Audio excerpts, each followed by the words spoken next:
it's alright. Yeah, it's alright now. You got soul, and everybody knows it's alright. If you wake up in the morning feeling down like many people do, make life your goal, connect with your soul, good things coming to you. Yeah, it's alright. It's alright now. You got soul, and everybody knows it's alright. Yeah, it's alright. You got soul, and everybody knows it's alright. Alright, just put the trusty guitar down for a tad here, and wish everybody a beautiful upcoming weekend and Shabbat Shalom. And hey, this amazing jam-packed Torah portion. I want to mention it.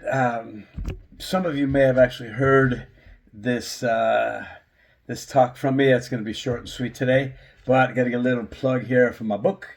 Woo! Okay, brand new, just came out. Musings and Misunderstandings, shedding some light on some common English mistranslations of Torah. So, one of the, actually it's the first essay that I talk about in there, which I'm going to talk to you about now, and because it's connected to this week's Torah portion.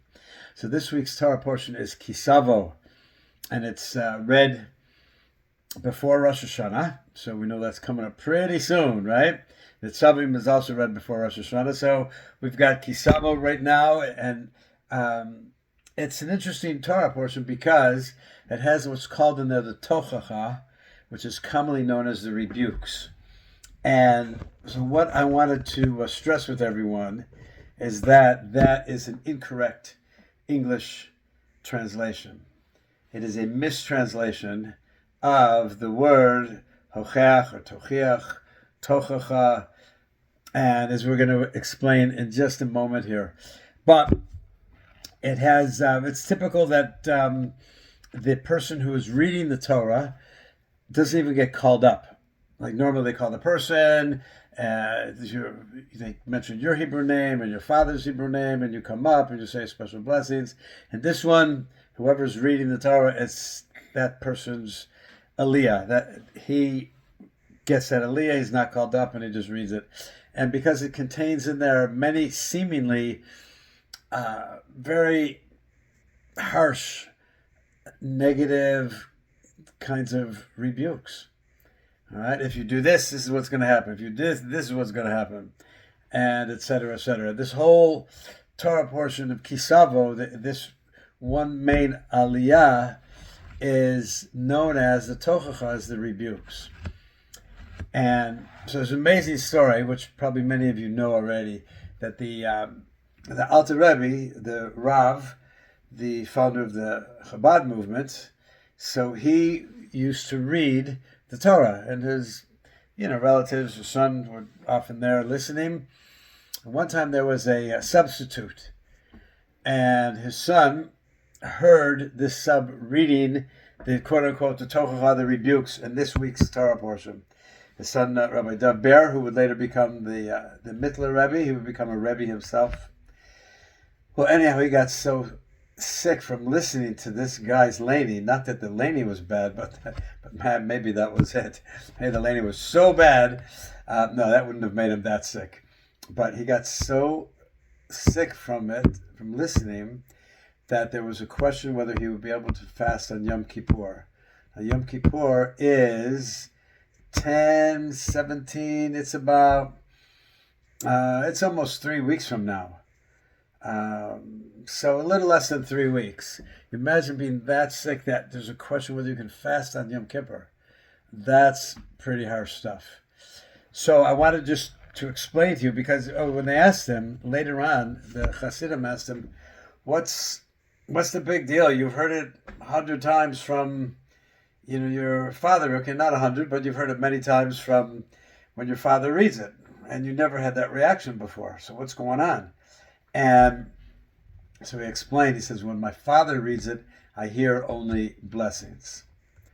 Okay, it's a tricky thing because I have the great zchus and responsibility to read the Torah at my synagogue, Beis Menachem in North Miami Beach. And so guys will joke with me as I walk my way up to the bima. It's the elevated area where the Torah is taken out of the ark and opened up on top of this, what's called the bima. And you read from there. And as I'm walking my way up there, people will say, hey, I want to hear only blessings. I don't want to hear any curses, only blessings. And I don't want to get sick from your laning. I want to be able to fast on Yom Kippur. So it's not so easy to lane this. And also the Baal Korah, the person who lanes it, typically will read this Torah portion a little bit lower volume-wise. So you really have to tune in. You got to be quiet and really tune in to the Torah reading. So I wanted just to share with you, and this is something I speak about my first essay in the book. I'm just going to tell you really bekitzur, short and sweet. So that always bothered me. Like there's in Vayikra, we have in Leviticus, we have an expression of hochech tochiach. And it's typically translated as you shall surely rebuke, like double expression of rebuke. Hochech tochiach. Rebuke, yes, you rebuke, surely rebuke. And that's how most English translations are, pretty much of almost every one I've seen, every Bible, Torah that I've seen in English, it will say, you shall surely rebuke. And so it's interesting, Rashi doesn't comment anything over there. And I was one time preparing the Torah reading, and it was in the Torah portion of Chayei Sarah, which goes back to Genesis. So once you start reading on Simchat Torah, the Shabbos after Simchat Torah, you read Breshis. So then a month and a half later, you come to Chayei Sarah, the life of Sarah. And in that Torah portion, Eliezer is sent on a mission by Abraham.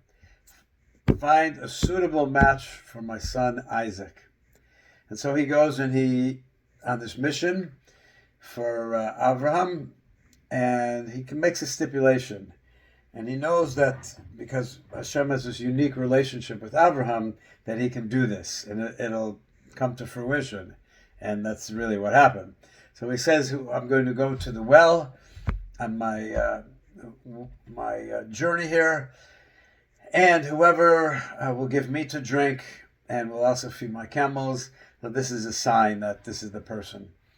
And so it ends up being, he finds Rebecca, finds Rivka, and this is what she does, and then he goes to meet Rivka's family, and he repeats the whole story of that Abram sent me, and this was a stipulation, and she came through. And so there, the Torah says over there, Asher Hochiach, that this is the lady that you have Hochiach. Now normally we think of Hochiach meaning rebuke. Obviously it can't mean rebuke. And then he said, when he repeats it, Asher Hochachta, this is the one that you have, again, the strange word of Hochiach, Tochiach, Tochacha, again, what's going on here? This is the one that Hashem has rebuked? No, hardly. Rashi tells us over there it means to choose, to select, which is amazing. So it's a totally different perspective, and it's a totally different meaning than what is usually conveyed by the English quote-unquote mistranslation, where they say rebuke, surely rebuke. Rashi doesn't comment over there by Hochech Tochiach, by the double expression in Leviticus. He already explains it twice in Chayei Sarah.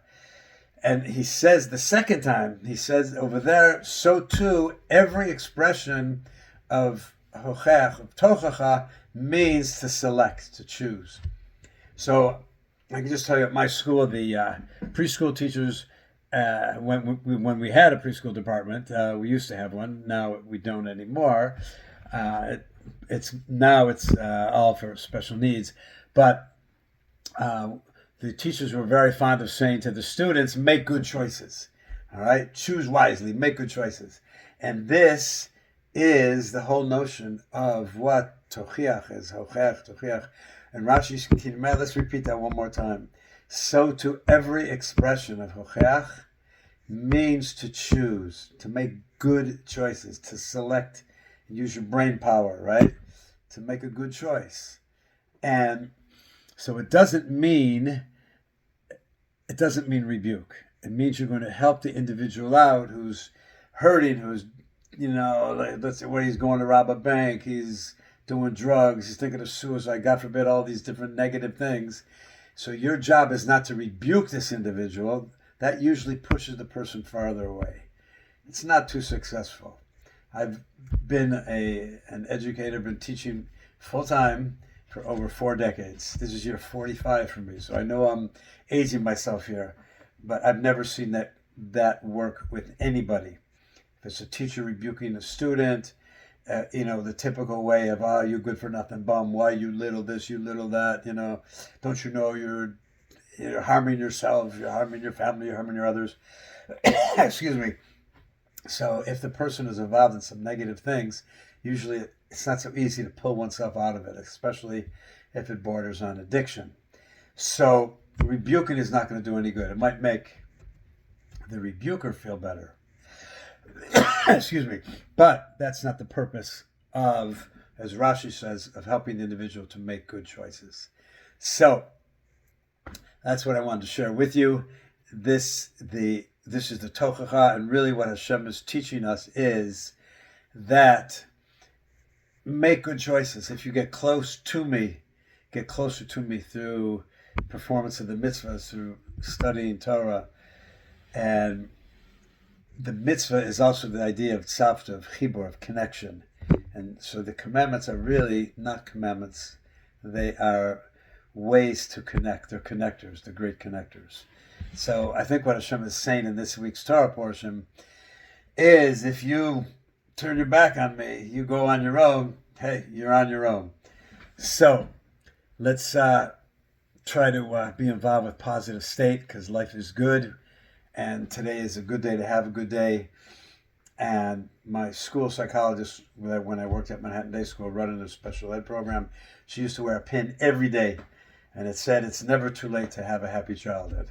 And that is indeed the case. So anyhow, let's take this lesson to heart, that in the Tochacha, it's not rebukes. Hashem is telling us, make good choices. Get close with me. Do the mitzvahs. Learn some more Torah. Do it b'simcha. Do it with joy. And we'll have a strong partnership, a bond of love, and you don't have to worry about any of these negative consequences. So peace, love, you got soul, everybody knows it's all right. Bum, bum, bum. Peace out. Have a great Sabbath. Happy weekend. Good Sabbath, everybody.